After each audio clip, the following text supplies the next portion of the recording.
Hey, how's everybody doing? 49ers practice is over for Friday. Today was a really, really interesting one as it pertains to the quarterback situation. And I really hope this gets on Twitter today. If not, then I still have some troubleshooting to do. But yeah, we're live on YouTube. And if it doesn't go through to Periscope / Twitter, whatever it is, that means that I'll just have to try again next time. And maybe I should tweet this out. But anyway, I just got back from practice. We have one in Levi Stadium tomorrow. The place is not going to be full, but it's going to be the first time that fans are in that stadium since the NFC Championship game to close the 2019 season when the 49ers just absolutely railroaded the Packers. So that's cool to think about, right? Fans in the stadium right after what I thought was the most intriguing 49ers practice yet of this 2021 training camp, because we got the clearest vision yet of what Kyle Shanahan is planning for this 49ers offense. And I mean, this goes back all the way to the draft. I still remember the night of the draft, after the 49ers picked Trey Lance at number 3, my initial thought was, whoa, the 49ers can use this guy in packages right away. I mean, Trey Lance played the entire 2019 season for North Dakota State, only played one game in 2020. So immediately I thought, how are they going to get this guy up to speed? And how are they going to do so without wasting a bunch of draft capital, right? Because when you use all those first-round picks to trade for somebody, obviously they utilize number 3 to grab Trey Lance. You do all that with the express purpose of not wasting it, right? You need to get a return on your investment sooner rather than later. But the whole time the 49ers were talking about, oh, we want to keep Jimmy Garoppolo. So they wanted to play this dual track kind of thing. So my first thought on the night of the draft was, oh, they're going to use Trey Lance creatively. Kyle Shanahan is going to have some fun with this now that he has a Ferrari in his garage. And you can be sure that Kyle Shanahan not going to keep that Ferrari covered for longer than he has to. And it first started happening a few days ago at practice when Trey Lance was working against the second team, as he has been all along, and he started running on, I would say, a third of the plays, close to half the plays in some of these practices. But we hadn't seen a Shanahan quarterback run more than twice in the practice since 2017. And all of a sudden, Trey Lance was running 5 times, 6 times, 7 times. There was a practice with 9 runs for Trey Lance. I mean, it became a very specific, orchestrated thing. It wasn't just, oh, Trey's fast, let's give him a few run plays. It was, let's install this run game behind Trey Lance. And that's not to say that Trey Lance hasn't been throwing the ball either. Trey Lance has been airing it out down the field. Again, we talked about this last time against that second team defense, so it's been a little bit harder to gauge, but the arm talent's been on display, and you just see what the Ferrari has in the engine. That's been the theme, I think, of the first week of 49ers training camp, if you want to pertain it to the quarterbacks. Well, on Friday, the practice I just got back from, the 49ers moved closer to game action than they'd ever been. And I should share my screen here because the article is out from today. And by moving closer to game action than they've ever been, I mean that they were running actual move the ball stuff. So normally in practice, what happens is these teams just line up and they run the same play, or they run from the same spot on the field. They run different plays from the same spot of the field. It's just from the 25-yard line. Sometimes they'll do red zone, but they don't have the chain gang out there. They don't have down and distance situations. So it doesn't really replicate what an actual game would bring. That dynamic simply is not present.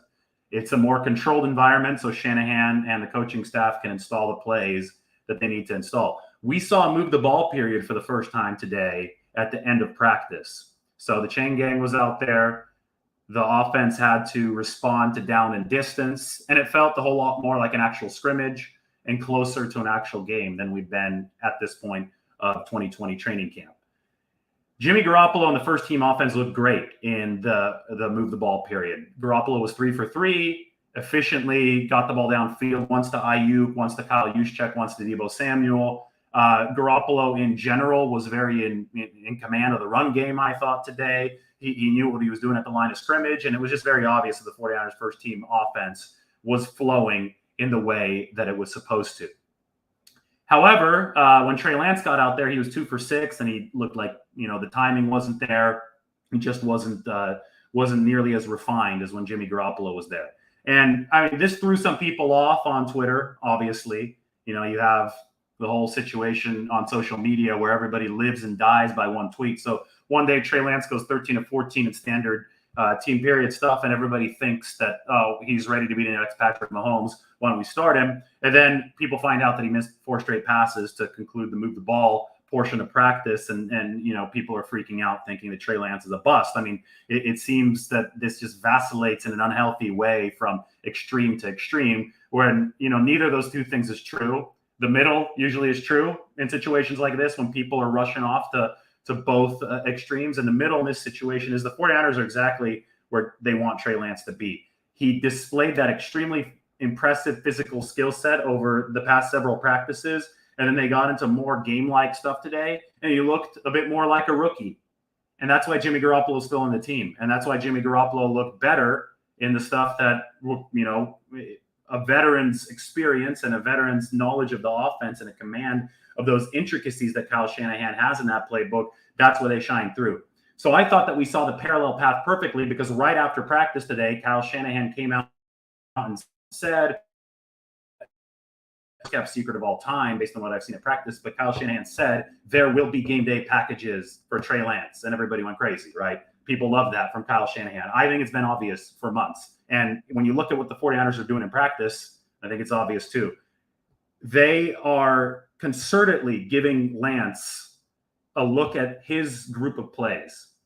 So far, he's only gotten to do it against a second-team defense behind the second-team line, with the exception of one snap. Shanahan also said that Lance is going to get to work with the first-team offensive line. I think that's a big deal, because if this is for sure going to happen in a game, and Shanahan is now committed to that because he's been impressed with what he's seen from Lance in this first week, if he is fully committed to that, he needs to get Trey Lance behind that first-team offensive line. And you know, I wrote about that a little bit here. Kyle Shanahan shares his plan for Trey Lance alongside Jimmy Garoppolo. This is on The Athletic. I'm going to post this in the comment section, and you can go ahead and go to that link. By the way, I am on Facebook. Unfortunately, we're not on Twitter yet right now, but this is on Facebook. So if you want to follow me there and watch on Facebook, we're going to expand the breadth of this show as we go. But that's the link to the article. Obviously, I'm on The Athletic. The video doesn't stream there. Obviously, we're on YouTube. But this piece right here details exactly what Kyle Shanahan said. And, you know, some of his quotes, I think, really need to be viewed in context, because people are already trying to pull them out of context. This is the most important one at the start. We're in a situation where I don't see Garoppolo and Lance competing, Shanahan said. I see, you know, Trey's going to play for us this year. There's one of the big moments of truth. Trey is going to play for us this year. Situationally, he is going to get plays. That means package or packages. And I think that the package, by the way, doesn't mean a Tebow package. It doesn't mean a Taysom Hill package. It means something a lot more than that. I'll explain it a bit. That doesn't mean he's going to be a starter or anything. He's going to get plays, and you've got to prepare him for that in every way possible. Now Shanahan brings in an analogy that I've been using for months. I love this. I've been saying, if you're going to make your receiver position deeper, if you're going to make your running back position deeper, if you're going to make your defensive line room deeper, why won't you make your quarterback room deeper? That's why I said back in January that the 49ers should pick Trey Lance and pair him with Jimmy Garoppolo. Deeper quarterback room is exactly what Bill Walsh did when he added Steve Young to the room. And the 49ers were very good in that situation. Young obviously was learning how to pass, learning how to be precise, but they sure used his athleticism in 1987 and 1988 before Joe Montana really took off with things in 1989, 1990. But that's besides the point. Deeper QB room helps you out a lot. Well, look what Kyle Shanahan talks about right here. He compares the quarterback room to the receiver room, saying that depth is actually a positive. Every receiver who makes our team is going to play this year. I know it's different, but when you have quarterbacks with different skill sets, it makes it easier for me to look at it similar to other positions. Boom. And that's why I don't think it's a problem on our team. And it's not a problem in there in the quarterback room when we're discussing what we want to do. Kyle Shanahan has just told us what his plan right now for the 49ers offense is. Now, does that mean this is going to be his plan in a month? Maybe not. Maybe Jimmy Garoppolo gets hurt. Maybe Trey Lance gets hurt. Heaven forbid either of those two things happen. We never root for players to get hurt.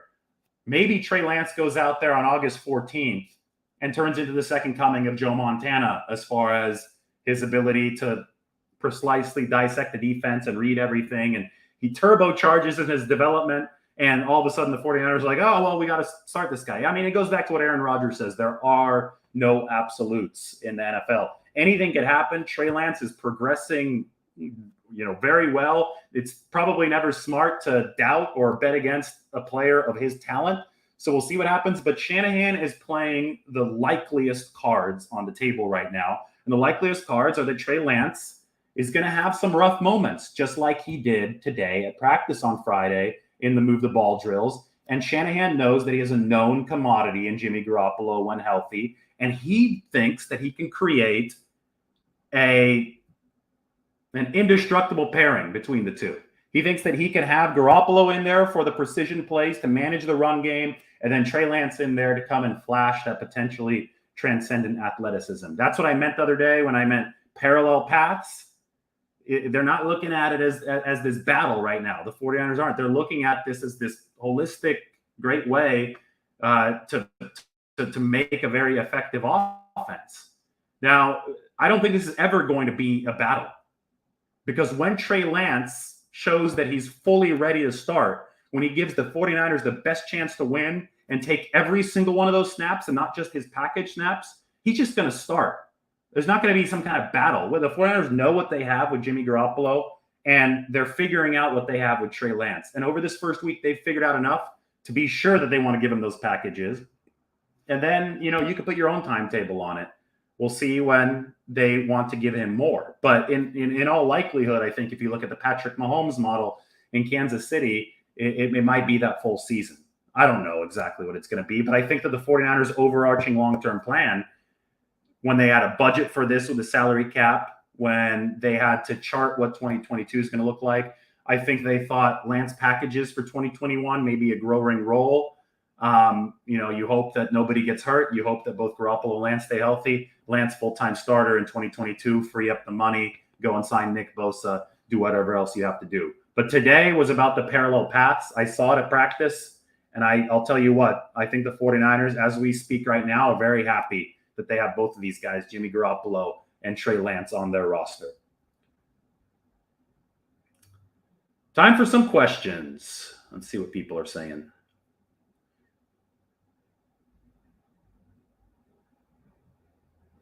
This is a good one. This is not a question.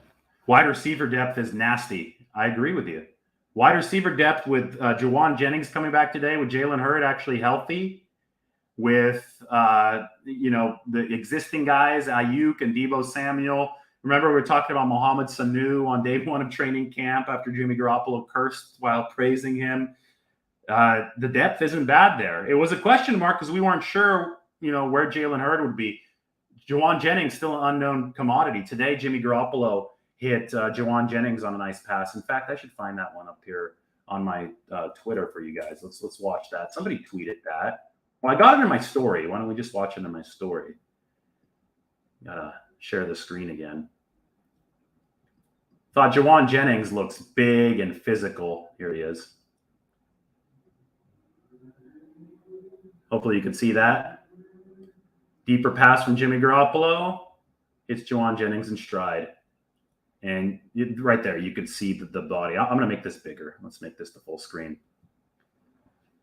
Take a look at what I think is a bulked up upper body for Juwan Jennings, who was a big receiver at Tennessee. He caught that Hail Mary to beat Georgia.